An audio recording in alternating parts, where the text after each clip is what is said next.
So on this 03 WRX, most people when asked, I'd say probably 80%, if you offered to replace the hardware, they'd be like, sure, yeah, no problem, let's do that. But the problem is that question doesn't get asked. It's not super hard to do either. I mean, you just pop them out. And when you look at this, you can see a lot of debris that's built up on the back side of it. That can cause things to fit a little bit too tightly. And by virtue of that, these aren't going to slide very well, but they will make a lot of noise. So here's the demonstration part. I take the top part and I slide it in and out, and it's quiet.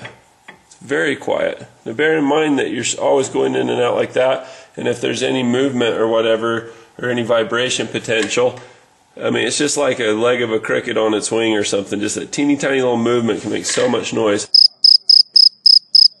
Now listen to this part down here. Can you hear that? It's like a cricket. This one moves easily too. This one's hard to move. It doesn't want to go anywhere. You can imagine with any vibration with the brakes at all, that little squeak like that just really, really resonates. When you look at it from this side, you can see that there's a great deal of rust. Anytime you have a bunch of rust like that, you don't have a good surface anymore. Now, a lot of these are going to be stainless steel to prevent the rust, but in the harshest of conditions, that salt and the different chlorides and stuff that they melt the ice with, it's going to wreak havoc on these. Manufacturers of premium brake pads typically will put brake hardware in the box just to make sure that they save their own name, because they don't want you to have a bad experience. They don't want their pads to be squeaking or rattling or having any of these problems, so they just buy it for you and say, you want this, take this. So I'm going to take you over to the lift over here, and we're going to show you a bunch of examples of pads rattling, pads squeaking, and just general failure. Now what if you have a brand new vehicle or your vehicle's under warranty and your brakes are squeaking? This actually happened to me, and rather than having to wait at the dealership or mess around with it, I just got in there and replaced it. This was on the rear of my Dodge Ram in 2014. It's only got 12,000 miles, and the thing would squeak at the most bizarre times. I tried to get a film of it by putting a GoPro camera on the fender, but every time I put the camera on, it wouldn't squeak, and then as soon as I take the camera off, it'd squeak again and on and on. So I kind of gave up on that because it seemed like it'd only do it during certain temperatures, certain times. So this is the rear left caliper on my truck, and this is the one that's been squeaking the most. It doesn't squeak all the time, but when it does, you really know it. And I'm just going to pry this gently back. You're not going to believe this, but the brake hardware on the bottom side here is coming out with the pad because they're so stuck. Did I mention that the brake hardware is bad? Now that should not happen. It should stay in the caliper bracket, but would you look at this? I mean, they're just locked up and seized together. That should not happen. I mean, it's just, I'm not messing around. This is live. I didn't stage this or anything, and I'll tell you, this sucker squeaks. So if this pad's stuck in that, the problem is this will get all glazed up because it'll be held to the fire. It'll be having friction all the time rubbing against there, just like rubbing your hands gets hot. It'll kind of glaze these up. Look at this guy.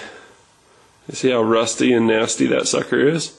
You compare that with the new one, and this is a good stainless steel. It's really hard. Anybody that's ever tried to drill a little hole for that little hose that goes on your sink, on a stainless steel sink, even though it's really thin stainless steel, it'll eat up your hole saw and your drill bits. I mean, it's just really tough stuff. And on the back side, it's got that high quality vulcanized rubber compound on the back of it.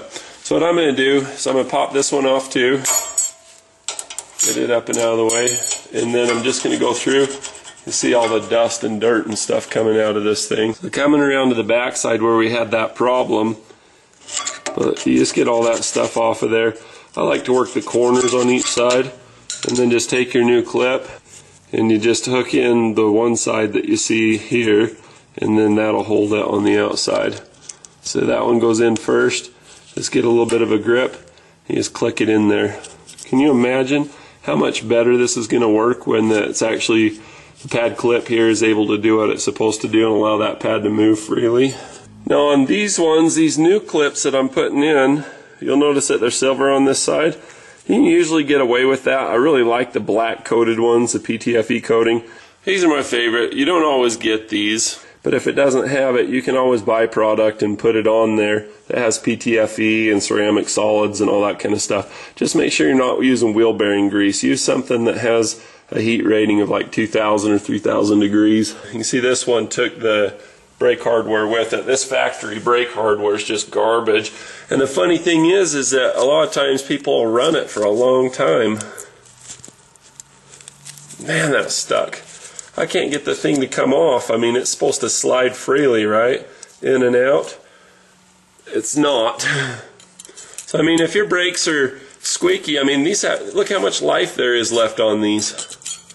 If your brakes are squeaking, there's no sense in this world of going out and buying brand new pads and everything, because if your hardware's bad, you're just going to have the same problem. You're not going to make any progress or get anywhere with it. But if you get some good quality stainless steel brake hardware and you got those coatings on it, the high quality vulcanized rubber compound on the backside to prevent rust and movement, and then something with some PTFE on it, you're just going to be okay. So we'll just get that lined up. Now we're talking. Now we can actually slide in and out. You see how the brake hardware's just staying put, but this thing's moving great. These are going to be so quiet. It's going to be so nice. I mean, it's a nice truck. I mean, this is a Cummins diesel engine. It's a late model year. To have this thing just squeak and squeals is just a shame. So this is something I'm real excited about. Just be able to have it drive like, well, better than it did on the test drive. So the brake pad and the hardware were just bonded instead of sliding like they're supposed to be. So let's get in here. Let's take a look at the hardware on this. I did recently just replace this one as part of this video. I'll show you some clips of it. But let's go over some of the names of the things on here.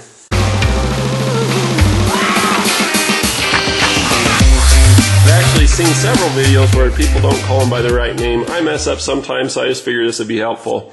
This is your brake caliper. This is your caliper piston. These are your caliper pins that slide inside the caliper bracket, and that's what holds the caliper to the bracket, is these slide pins. If I take a screwdriver and compress the piston back into the caliper and get just a little bit of slack, you can see the way that these pins work to allow it to squeeze from both sides, even though there's only a piston on one side.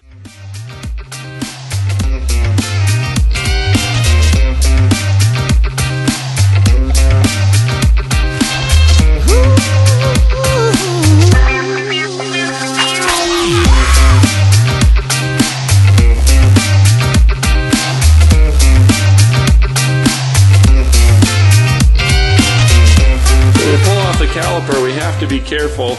And then again, this is a brake caliper. There's all kinds of calipers in this world. This is a brake caliper. The brake caliper is attached by a brake hose. It's just a hydraulic hose that's made out of rubber, and it's susceptible to damage. So you want to make sure that you support the caliper so it's not hanging by that hose. That hose is not made to be hung by. So you can see I've got pad clips here and here. These are the brake pads. This is the brake disc or brake rotor. This is the brake caliper bracket, and it's bolted onto the steering knuckle. Wheel studs, and this is a CV axle back here. If you have good brake pad clips here and here, you'll find that your pad can move smoothly. Now when I went to do this, you'll notice that this brake pad is thicker than the other brake pad. Can you see the difference? Thick and thin. That's because these were bad on this vehicle. They were so rusted and so nasty that the pads were not able to move properly. And even though the piston was pushing from this side and the pins were moving fine, they were sliding in and out. So I'll just pull one of these out so that you can see. But I put new boots on it. I used silicone-based grease. You can't use wheel bearing grease or it'll seize up like a rock. I've got videos on what to do with that if that ever happens. But basically, I'm going to burp that one. There we go. Now it has good range of motion. So all of these things have to be able to move properly, and that's the point of your brake hardware kit, is you can get new boots, you can get new pins, you can get whatever you need. You can get new pad clips like these. And like I say, these are the good stuff. If you can find these with the rubber on one side and the PTFE coating on them, you're in great shape. Nothing gets stuck. They don't rust as much. They just do a lot better job. They're my favorite. Nobody's paying me to say buy this brand or buy that brand. This is my opinion. The other thing you'll notice about this brake pad is that because the hardware was so bad, it's thin here and it's thick here. So this one was really stuck and it was holding away from it. These ones were stuck and engaging it, and this one was stuck this way. Now they can move freely. That's the difference of having good hardware. This vehicle's got about 130,000 miles on it or so, and it was long past due for brake hardware. It still had the original brake hardware on it that it came with in 2007, almost 8 years ago. That's a long time to be rusting and having something rub on you and not get replaced, especially when they're so inexpensive. Another way in which these wear out isn't just that they rust and make noise when you're coming in and out, but the actual thickness can be less. And this is where the 80-20 rule applies again, in that 20% of the surface area gets 80% of the wear, just this inner board part. And you see how this one can rattle up and down? And that can result in the pad picking up and falling down, especially if these aren't working well. You see, these are good, but this hardware is just worn out. When you look at the back side, it doesn't get near as much play. So we'll go ahead and we'll put in the new hardware and then see where we're at. This one's actually binding. Hardware kits vary on whether they're going to come with the boots and what you're going to have with them. Fortunately with this one, it's got the rubber vulcanized stuff on one side and the PTFE coating on the other side. So I'm really pleased with that. To get these off, all you have to do is get a screwdriver up underneath on one side or the other, doesn't matter which. And you just pop them out. They come out pretty easy. See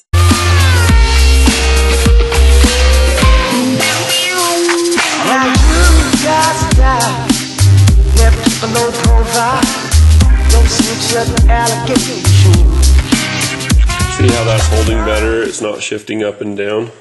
I'm getting a little in and out because I'm not able to get the force vector perfect up and down, but much better. They glide so easy. It used to be that they'd just wiggle real fast and then kind of bind. Now they can just go anywhere they want in the smooth fashion they were intended. Yeah! And remember, after servicing the brake system, make sure to pump the pedal before you drive off.